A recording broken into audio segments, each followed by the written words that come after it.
Okay, guys, here we are with the champion. Hello, can you see me? I can see you. Let me put in the main monitor. You see, it wasn't that difficult, man.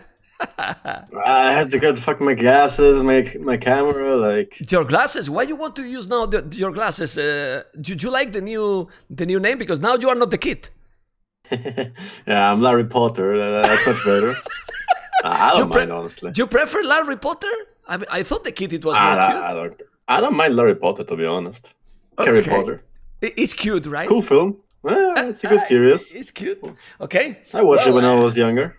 But I can't see you. It's fine. You don't have to see me. You want to see me? Better than looking in a black screen. Well, thank you for the compliment, Liereyy. You're welcome. One moment. I mean, I do know that I have two PCs, so maybe I don't have connected. Oh my god! I should destroy my webcam. I think I destroyed my webcam. There you go. Oh my god! I didn't do anything. Better, because damn. Okay, wait. Maybe the. Yeah, I will be done. Don't worry, I have time. I already waited 30 minutes, so. I was playing versus Mr. Yo, man. See? Hello. Now there you go. Finally. Hello. I have the same boxes actually. Really? Because I'm a sportman. You're left. I'm a sportman. Why you loud? Okay, don't tell me. Anyway, Liereyy, congratulations. Thank you. Congratulations. Thank you. People want to know, of course, you say already because you got interviewed by Riley, by the way, that this game is great. How you feel after winning? How many big tournaments have you won already? Well, KOTD, then 2 Red Bulls, and that's all for 1v1s, I believe. Then I still have Boa. What else was there? Okay. Yeah, but I can check on Liquipedia, but those are the ones I remember. I just know how many are. I just wanted to see if you remember, you know? I remember. Okay. People want to know exactly, I mean, how you felt after winning in a very close series against Kira 4-3. How you felt when you just finished, your feelings? Felt good, man. So many emotions came up, right? I went from being fully focused to like super happy in like a matter of seconds, and felt pretty good. Good feelings. Did you felt that when you were 3-2, I'm gonna fail? I mean, I'm fail because losing against Kira is not a fail actually because he's playing great. But I'm losing this one. It was pretty tough after the 2-3 because I also thought he had better sieves, arguably. I mean, the eruption one where he was Berbers and I was Indians. I kind of thought it could go either way, the way it played out, like just full camels into pikes. But I thought for the last game, Ring Fortress, I think Chinese. Well, actually, on Empire Wars, I'm not sure, but Chinese obviously win late game, and since he's one of the best, if not the best, defensive player in the world, I thought he could easily bring it to late game, and then I will just have a disadvantage. So I didn't like my chances. Let's say that much. Okay. Did you feel that you played very smooth, or also playing against Kira is easy to get mistakes as well? Yeah, for sure. I think I played pretty well throughout the whole series. I think it was my best set of Red Bull, to be honest. I think if I played as strong as in the previous rounds, I would have lost. So I definitely had to step it up for the final because I knew Hera was in a dominant shape and he looked really good in practice games as well. And we obviously saw how he smashed through his rounds, right? So I definitely had to step it up, and it was my best series by far. Okay. You felt then that was also the hardest match of the whole tournament? Yeah, for sure. Okay. What do you think about the maps in this edition of Redbull Wololo 4? I liked some maps.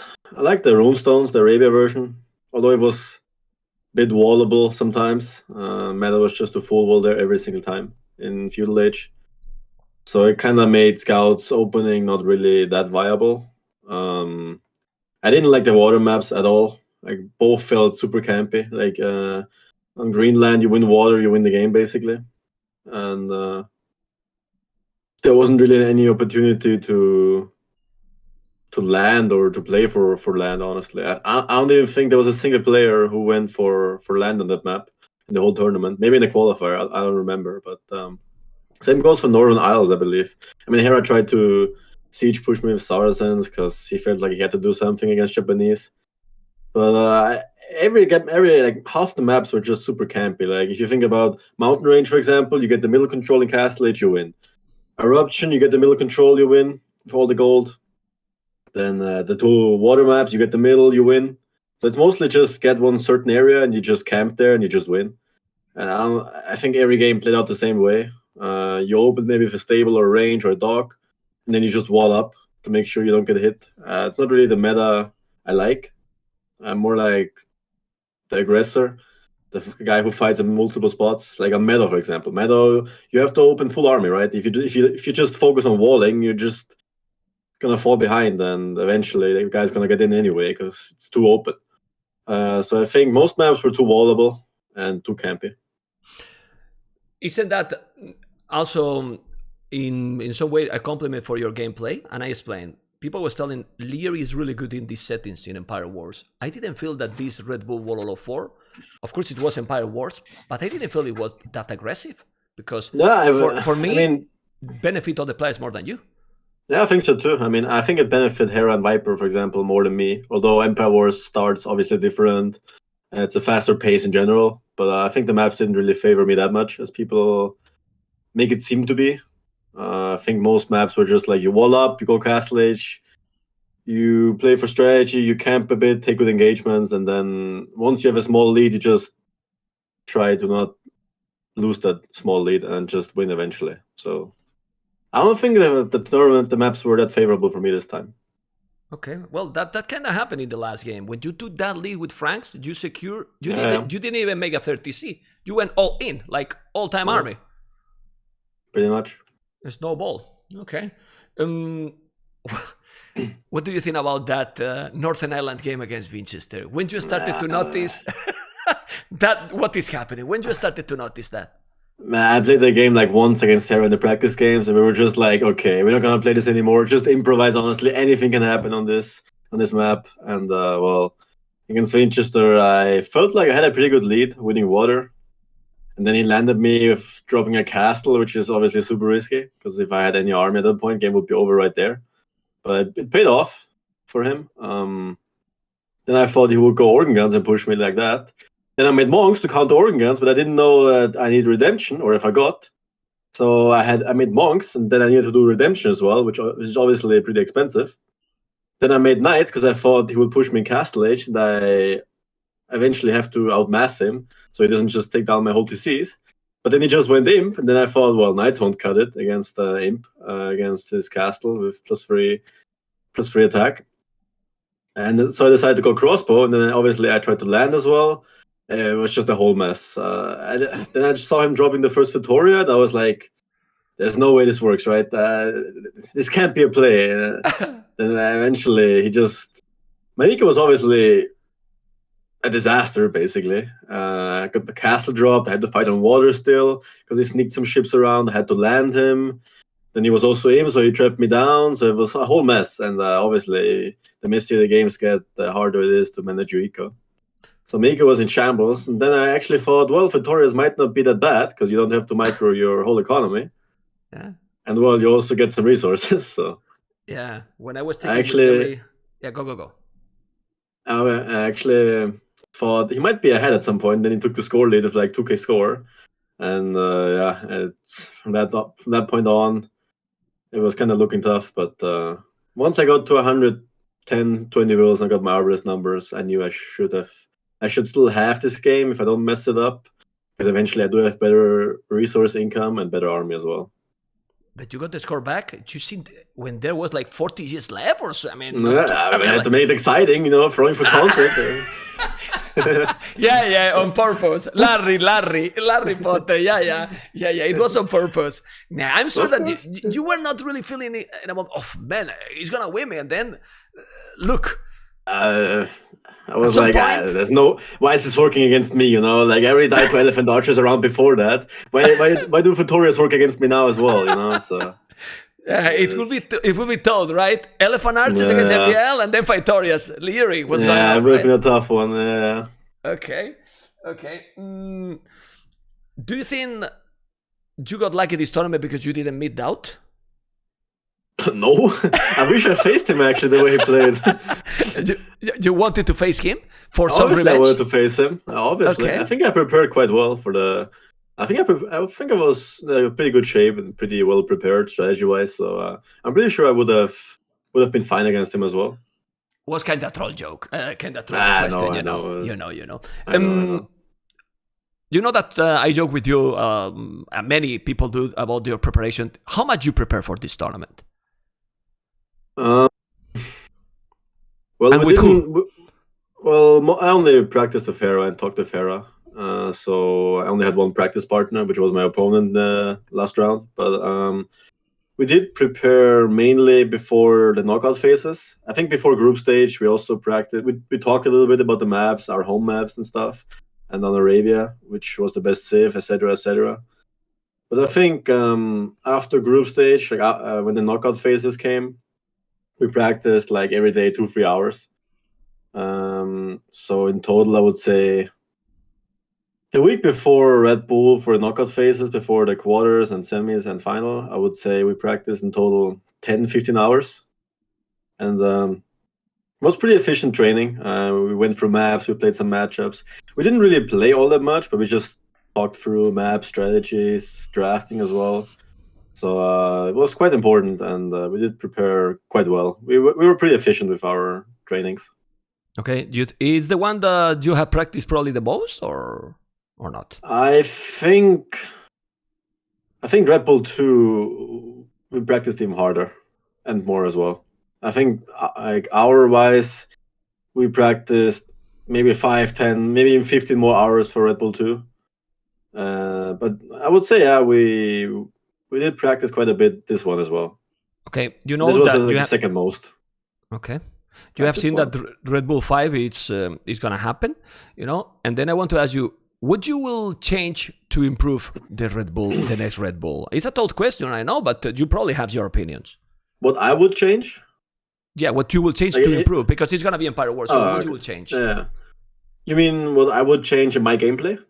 No, or in general for Red Bull? For the tournament, for the Empire Wars mode, for the tournament itself, to make it better. I would remove half the maps they put in Red Bull 4, first of all. Okay. I would. It's hard to say, honestly, because games, like the more open you make the maps, the more snowball it can be, and the faster games might end. And obviously, a lot of people usually tend to enjoy the longer games more, the hype games. Like me against Winchester, the game, it went. For how long did it go? 1 hour, 15 minutes. It's a timer, I believe. Yeah. And that was obviously the most hyped one. So I understand why they put some campier maps, some maps which tend to go longer. But I think it would be better if the maps were more open and less campy, less wallable. I think that's what Empire Wars is supposed to be. And I think if you make the maps more open, you could also just do best of 7 in semifinals and best of 9 in finals. It shouldn't be a problem. Because although I tend to not like such long series on Empire Wars, the games are over rather quick on most maps, if they're not Northern Isles at least. And so I would probably replace a lot of maps with maps they had in previous editions. Or maybe add 2-3 more and then just see which maps were liked the most from the previous editions, right? Like a combo, like a pack from the others. Yeah, combo, okay. Pretty much. Okay. But I think Civ settings were pretty good. The Red Bull Studio, how's it called? The setup was obviously great. Riley was great. The commentators, the host, everything was really good. Apparently, I mean, I didn't watch too much, but the few games I watched, it was really smooth. So I wouldn't change anything when it comes to the setup, but I would change the maps. Yeah, and for the civilization, you think that there should be bonus, like, I don't know, Malian has discount in the woodline, so it's supposed that you should get, if you have the Lamberga, it's supposed you should have that addition in wood, stuff like this, just to make, because there's some civilizations that they're not going to be picked ever. with those settings. But well, that happened also with the normal settings as well, no? Yeah, for sure. I think there are always going to be some civs who will not get any love. They're just some civs have to be bad, you know. If you have 30, how many civs do we have now? 47 civs. You can't just pick every civ and expect every civ to be as equally good. Like, it's just not happening. It's just too hard.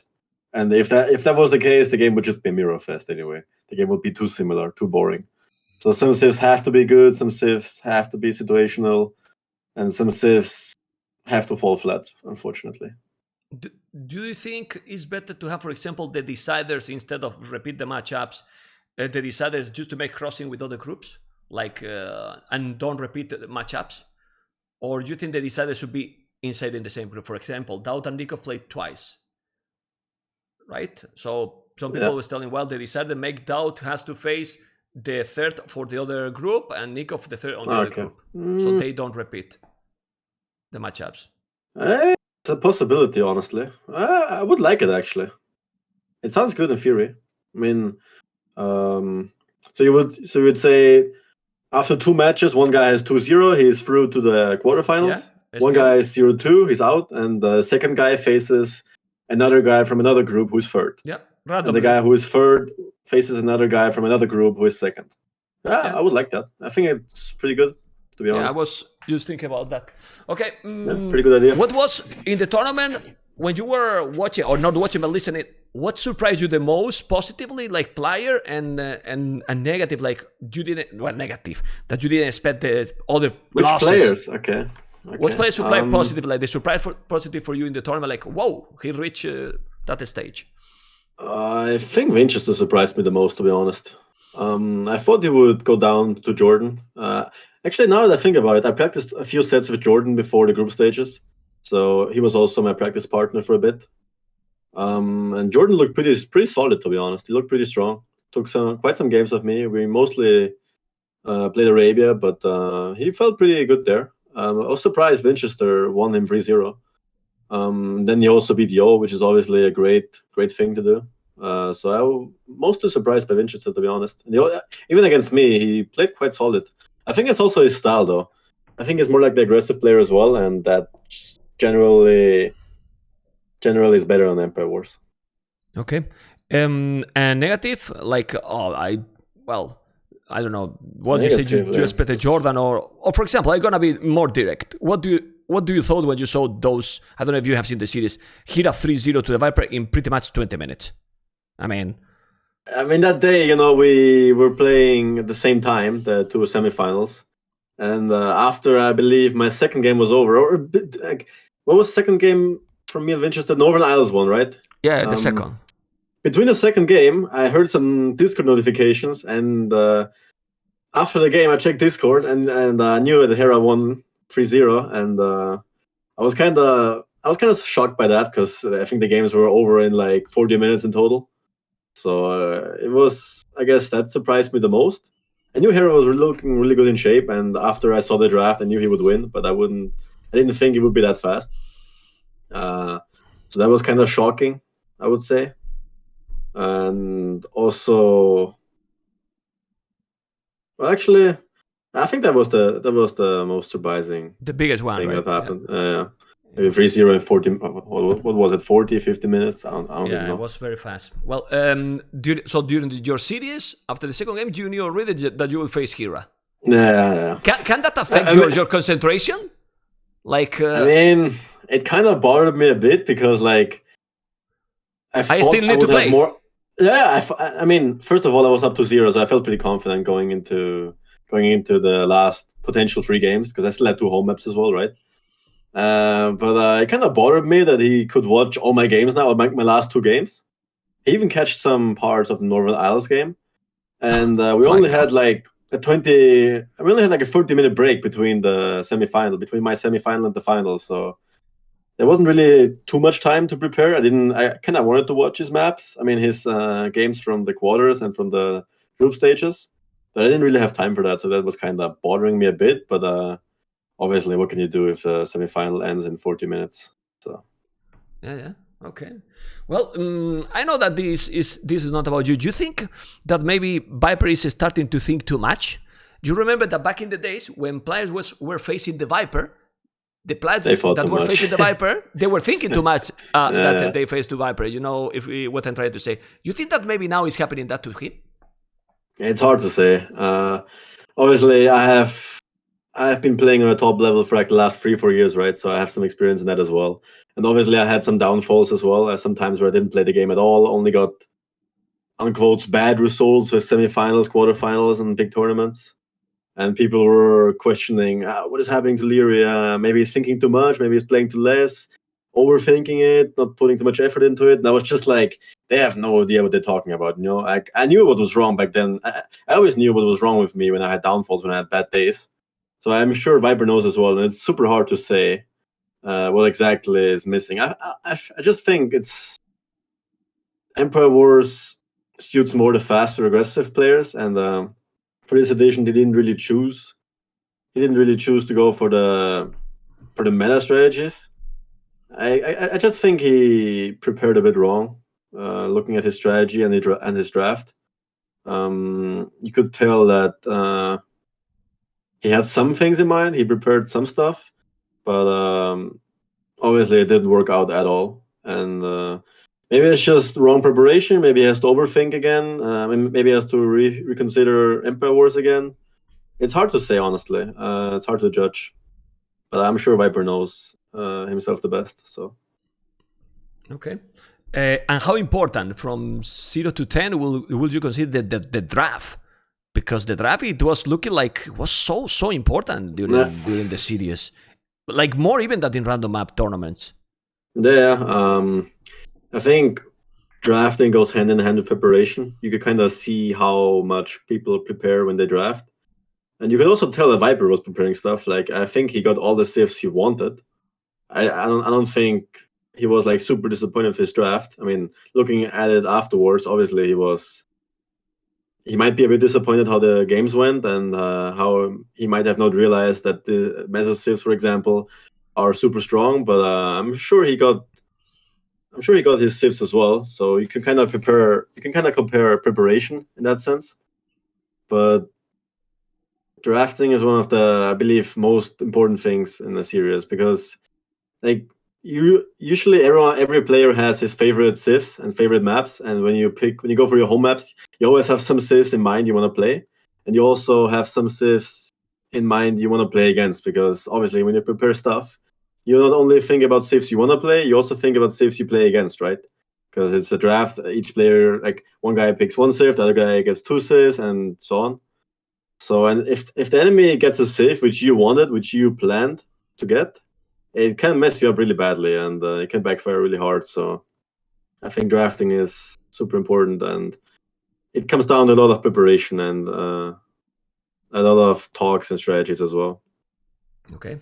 After so many tournaments, because there has been many tournaments, what play, in quote I put, scared you the most when you have to face like, okay, this series I will have to go my 100%. So for you, the hardest opponent at the moment? You mean Empire Wars or in general?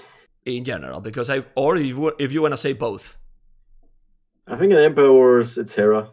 I think he has a similar playstyle to me. He can match my tempo. He's the best defensive player in the world, and yeah, we have similar ideas. Obviously, a very smart guy. We prepare with each other, so he knows my weaknesses. I know his weaknesses. Obviously, not that many, but like we both know our flaws. We both know our strengths, and it has to be Hera. In general, for land maps, I would also, I mean, for RM, I would also say Hera, but I would also add Viper in there, just because I still think he's easily top 3 player in RM. I think in Empire Wars too, but yeah, it's hard to say, honestly. We haven't had a normal RM tournament in a long time, right? I think the last one was Hidden Cup, where Hera and me faced, so I haven't really faced too many opponents in RM for a long time, so it's hard to say, but I still believe Viper and Hera are the main ones. Time to make a normal random map tournament, you are telling me. Okay. Okay. Well, I wanted to ask you more stuff. For example, what is happening with tempo? You know, I was telling you something yesterday, and I was telling you that I was going to ask you, and because you are both in the final and tempo. Sorry to ask this, but the zero promotion for you guys. What's going on with that? Are you happy, you and Hira, with this situation?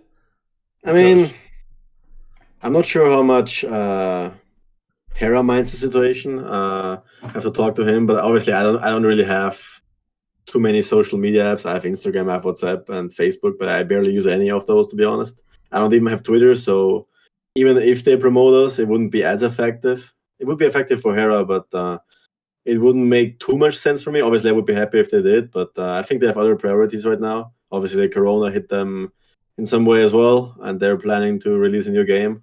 So I can't really say anything regarding that situation. I don't really know it myself. But yeah, we'll see how things go. Okay.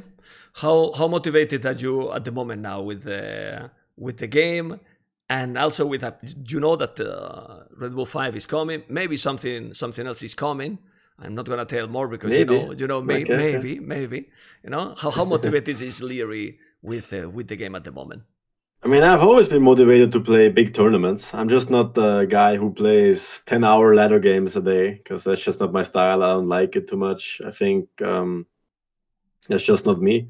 But I've always been motivated for bigger tournaments, for like tournaments with a lot of prestige, prize money, playing in front of a huge crowd, pressure's on. I always love those situations, even in real life when it comes to like other sports you do, other games. So I'll always be motivated for bigger tournaments.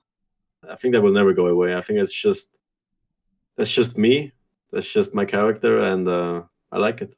That's why basically I think only the Max has less games played in the ladder from the top players. The Max is the least, and you the second. Yeah, I mean, but by far. I can imagine. Yeah, I know.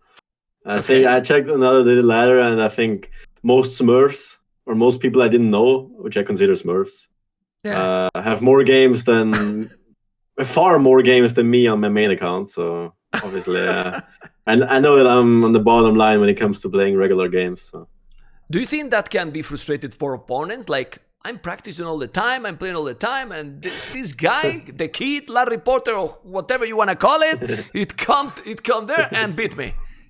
Like, I mean, can be frustrated or not? It can be. I think at first it can be, but like, it's not like I don't play the game at all. It's just not. It's not like I show up and bam, here I am. Haven't played it since a month, and I just show up and beat everyone. I always practice for tournaments. I always take it very serious, and I think I just train harder than people make it seem like. I just don't play regular games because, like, I don't think at a certain level, I don't think you gain too much skills anymore. Like, obviously, there's some late game stuff you learn, some techs, some small things, some matchups. But I would say on average, you don't really learn. Like, at a certain level, like 2K4, 2K5, once you start playing in tournaments regularly, I don't think you gain too much anymore by playing ranked games. And at that point, it just matters who you play, how you think about things, and those kind of stuff. So yeah, what was the question again? I don't know, because you tell me a minute. You're talking a lot, you know. I remember the first interviews some time ago. I have to ask you things you tell me, and now I just ask a question and you go and tell me many things. So, guys, what was the question? Can you remind me, because I forgot? I don't even remember. I think the question was if it frustrates the opponents. Exactly. Yeah, they don't play too much. I think that at first maybe, because I didn't know how well I would perform, how well I would practice and prepare. But I think nowadays everyone should know at what level I am, what expectations I have, how I prepare, and what shape I am. So I don't think it should frustrate opponents. Maybe it used to in my first couple months of being a pro player, my first couple tournaments where I looked maybe a bit shaky, but I still won. But I think nowadays you shouldn't get frustrated, because like it's not like I don't play the game. I just train in a different way than most others do. Okay. I want to ask you something a little bit more personal, not too deep, don't worry, because since you are not streaming constantly, like you stream more casual, let's say, right? stuff like this. People know you a little bit less than obviously than the Hira, Viper, MBL, etc, right? And people probably want to know a little bit more. How is Liereyy? If he's shy, if he's a little bit introvert, or what are your priorities as well? Like why you are not consistently streaming? You don't get that much fun, stuff like this. I mean, talk a little bit about you. Well, I just graduated in school, so like when was it? 2 weeks ago, I believe. I graduated. It's way 2 weeks ago. We kind of celebrated. I think I had my final exams in late May, so I didn't really have time back then. And now, obviously, Red Bull came around as well, so I kind of wanted to prepare more than stream casually. But I'm more like the guy who just streams casually. I'm not really the kind of guy who can play 10 hours of a game straight in a row, right? I just get burned out too quickly. I think I do like other games as well. I play sports, I play tennis, I play soccer in real life, and I also play some other games. Yeah, I mean, I'm not the kind of guy who you will see stream every day 10 hours playing ranked games. That's just not my style. I do like streaming though. I like doing different content. Like for example, tier list. I made one today. You can check that out on YouTube. I like talking about stuff. I like playing with friends. I like playing team games. Sadly, there aren't too many, but I just don't like the grinding. I think I'm kind of burned out of that. I don't like the 10-hour grind of any game, honestly. And what else do you want to know about me? Do you like it this more like a hobby, right? Like don't want to get like the responsibility to go and stream every day. Pretty much. I mean, kinda. I kind of wish there were more things I could do with my stream, because like usually it's just like I play games and that's what people want to see from me, right? But I'm more like I will be more like the guy who just does random stuff as well from time to time, like making tier lists, maybe react to some stuff. I don't know, like stuff like that. So you are not play a different game every now and then. Okay.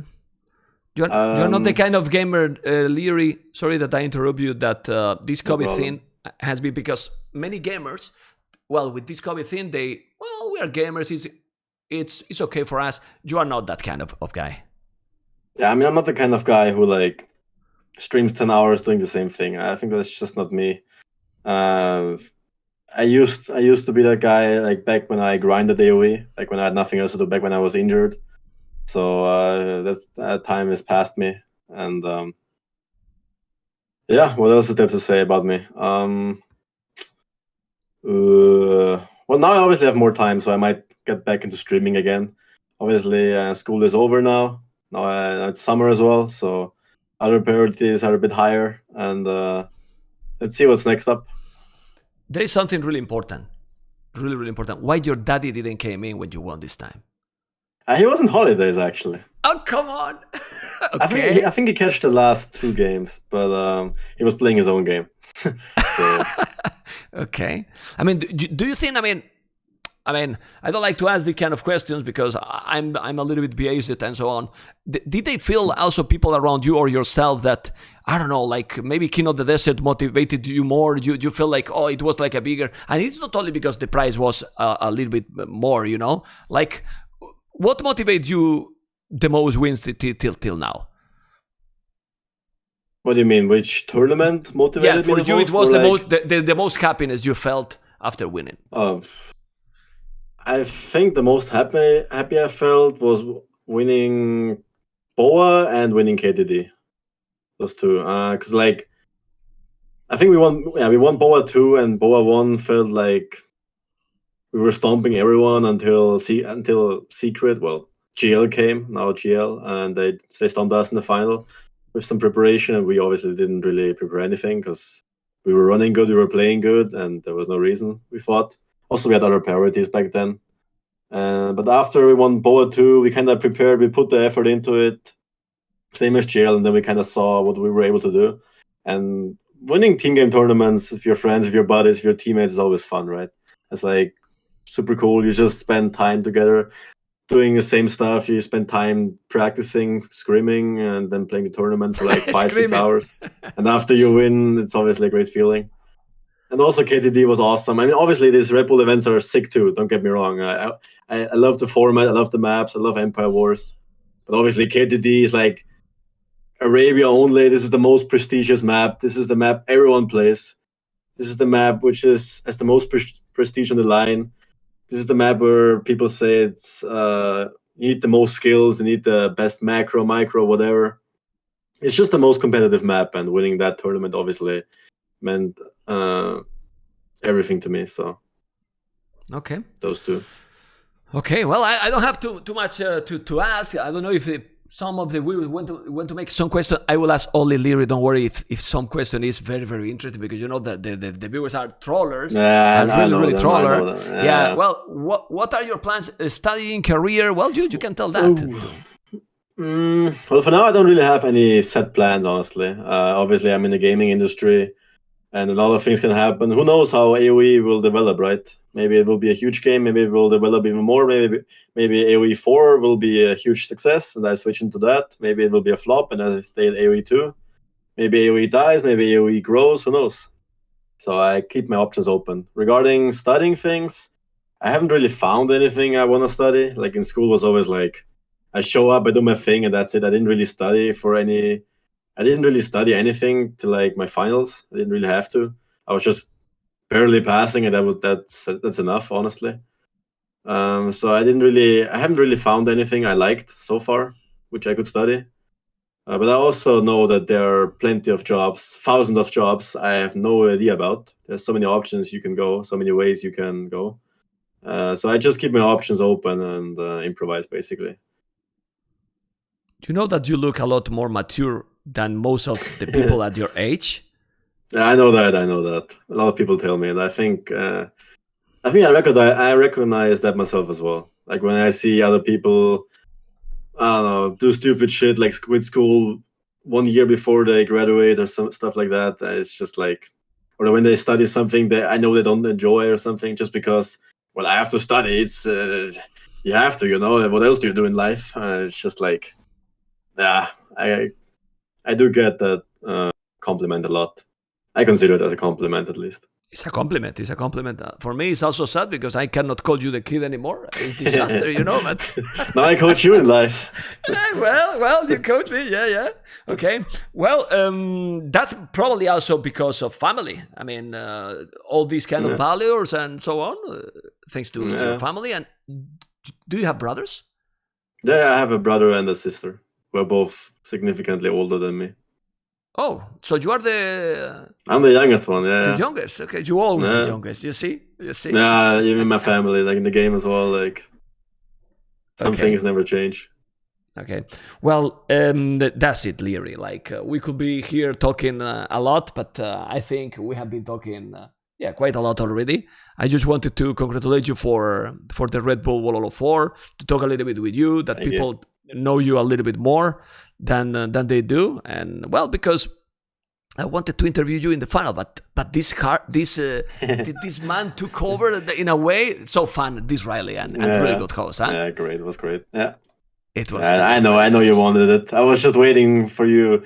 I was actually waiting until you messaged me. I was like, he's gonna ask sometime, right? Like, well, I was already seeing it. So you were sure, right? I'm going to interview tomorrow, Vinch. I'm going to interview tomorrow Winchester, by the way. Okay. So gonna be nice to. Not bad. That's pretty good as well. To listen him. Liereyy, thank you so much. Congratulations, and hopefully we will see more of this Larry. Not gonna say anything else. In total domination mode activity. Thank you for coming, man. Hopefully, yeah. All right. Take care, man. Bye-bye. Have a good one, man. Bye-bye. Bye-bye. Well, guys, this has been Liereyy. I could talk a little bit more, but I know that he has things to do, and hopefully you have enjoyed a lot with the interview. I will upload this on YouTube, and if you see on YouTube, thumb up, amigos.